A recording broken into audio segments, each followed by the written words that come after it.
But obviously, that's not how you would or most people buy a reciprocating saw like this, or maybe call Sawzall if you're used to the old world of having the Milwaukee. That's where this kind of they invented it.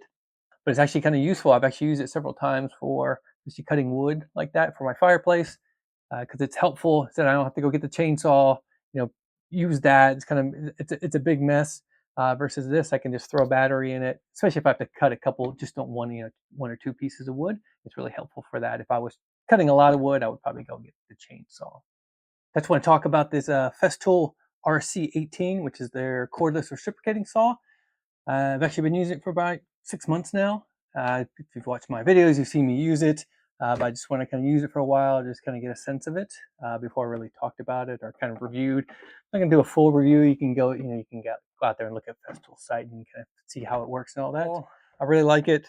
I think more it's just the sense of actually having a cordless, maybe like the first time, or probably depending on how old you are, you probably never used a corded drill before. But when you went from a corded drill to a cordless, it makes a huge difference. You can see mine's pretty used. I got mud on it because I've been cutting roots with it and everything else. But just kind of show you how I cut some 2x4s in where I was doing some construction or demolition work, outside cutting trees, cutting some roots. This is one of the first times I used it with my videos where I was redoing my pantry kind of closet, just having to cut one of these interior walls. So just testing out. I had never actually cut any 2x4s with it, so I was a little apprehensive to make sure I knew how to use it, take a look at it, got all the settings correctly. I think I had it on the aggressive mode. I can see it on there and fast, so I'm just testing it out. It makes sure it works. Blade doesn't shoot anywhere. So I was cutting this 2x4, and you can see it's kind of a tight area where you can't really see as well, but it's just only a couple feet deep here. So I'm just cutting through the 2x4 here and the drywall, and there's nothing on the other side. It's going to be, I'm pulling out this whole area, so it was easy just to go through and kind of work it. I think I was going slow, because it seems like I'm going not too fast through it. Take a look at it. Yep, it seems like it does what a reciprocating saw should do, and you can see why I'm concerned. Taking the blade out, making sure I'm very safe with it before I take the blade out, remove the battery, just kind of double check it. Yep, all works as I expected it. And I had to go back and cut another piece just right above it, just to so I could get this wall out. So it was pretty easy. And does everything expected. There's no cord needed, which was makes it, which is a huge benefit to this. I said these are like original old school like real 2x4, so it was kind of hardwood. And here's another one where I was using it. This isn't obviously the best way to use it, and it was a little having a hard time balancing it. But you see, I'm using it with one hand, so it's not as heavy where you have to. But I had to end up cutting this wall in half to try to fit it inside that closet. So I'm actually cutting so I built the wall, and then I'm cutting each one of these studs, using the bottom, the top part of it, and then just going through it. And then this other one, I'm going to cut them alternate, one side and then go from the other side, because I'm actually going to put it back, and I didn't want it all to hinge in one place and then I have to support it. But again, this is this internal wall, so it didn't really matter. But it was actually such a small area, I had to actually cut the wall to get it in there. But you can see it's really helpful. I didn't have to run a cord out here. This last one, you can see it goes through pretty quickly, as you would expect with a Sawzall, but it works great for what it does. And this is what I think I might use it quite a bit, because for some reason I'm always cutting or digging, doing drains. So it's really great if you have a cheap blade for cutting roots, especially big ones like this that you can't cut with your shovel. Just get it in there. Especially this one had it was a Y shape and had 3 different places that I had to cut. Just make sure obviously you know what's down in the ground there. But just it makes quick work of roots like this. And it's nice, maybe it's heated up, so I just want to kick it out quickly, didn't have to touch it. Obviously I did touch it there, but I knew it was not hot. And another one I think I mentioned before is actually nice for pruning trees. I didn't have to get the cord, run it out here across the yard.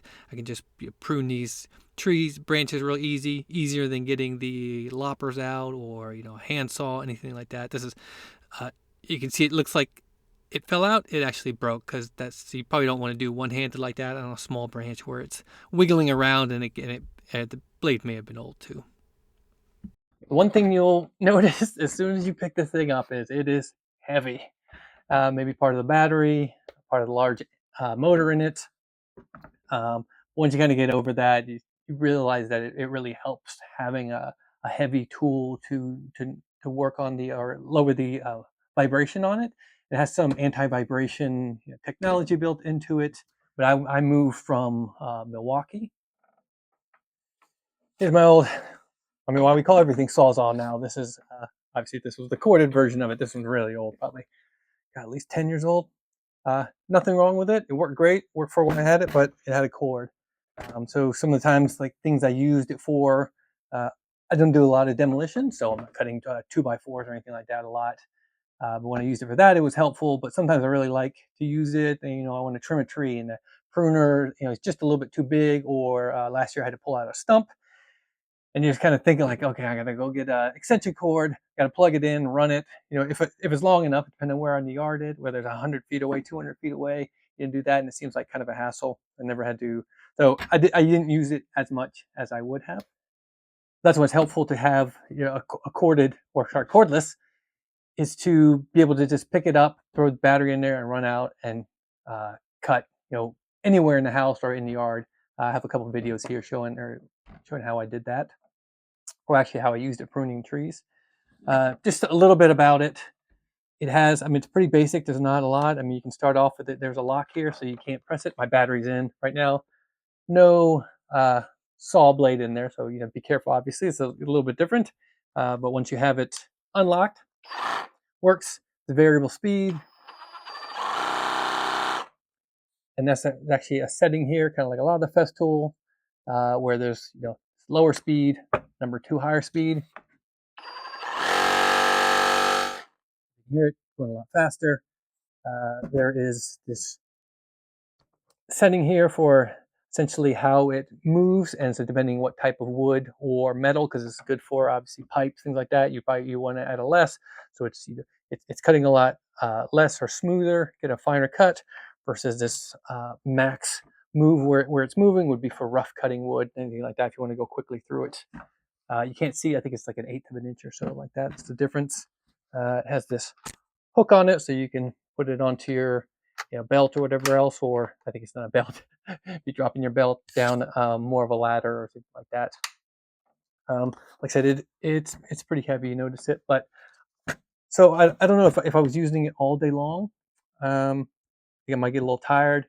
I don't use it for more than maybe half an hour at a time. At the max, most of the time it's 5-10 minutes, so it's perfect for that. You're supposed to have the battery out when you put this in, but there's a little lever here. It's actually in the position I want it now. If you put it in, if you can see this, it's probably too small. There's that little collar there. As you push it in, that moves over, and now it's locked into place. But the one thing that's nice, especially if you've ever burnt yourself with a saw, as you've gone through, or the blade, as you're going through something and it heats up, and then you go touch it, or really any kind of changing it, is you just put your thumb on this, and once you push that collar, it'll drop out like that, and so you never have to touch the blade, and then it's stuck back into that position where it's spring loaded. This is an old blade, so I don't have to worry about cutting myself on it. Where you put it in there, and that collar goes back and locks it into place. So really, that's it. You can see it's pretty simple what it comes with. It's the larger case. It's not the old or the regular small size one that stacks. So this is not going to stack on your other ones. About all that comes with it. It comes with it. You get a blade, kind of one of the general purpose blades. The one thing seems nice, and I've seen them use it, is it's Festool, so it's dust collection. You can put this on there, hook it up to your dust collector, and reduce the amount. And I've actually seen, or if you watch the Festool live, you can see how much it collects. It's actually pretty interesting, or pretty amazing how much it collects.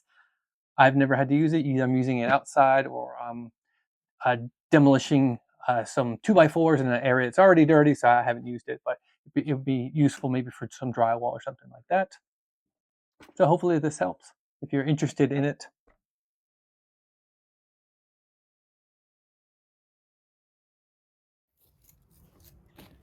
Okay, so I just got this Festool RSC18 EV, which is the reciprocating saw, and it is brand new. Actually, I haven't even, I've taken it out of the box and looked at it, but you can see it comes brand new.